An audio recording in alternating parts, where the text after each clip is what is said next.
Hi, I'm Jimmy Chang, and we're here to talk about when to add subscripts in algebra equations.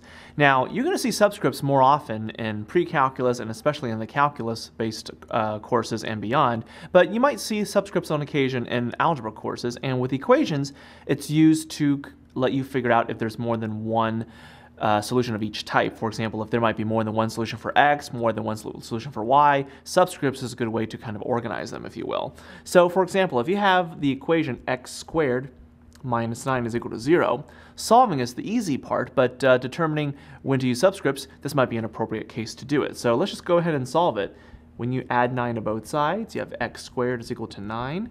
And then when you take the square root of both sides, you're going to have x is equal to plus or minus square root of 9. Now, you know at this point, this tells you that there's going to be more than one solution, so this is going to be a good time to where you might want to consider using subscripts. So you know square root of 9 is going to be 3, so x is equal to plus or minus 3.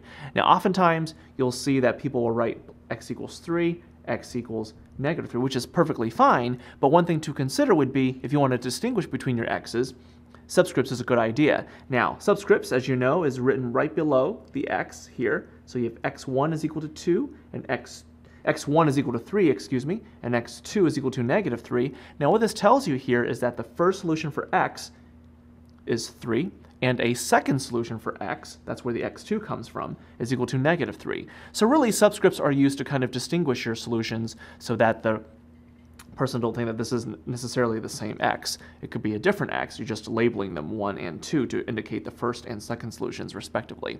So I'm Jimmy Chang, and that's when to add subscripts in algebra equations.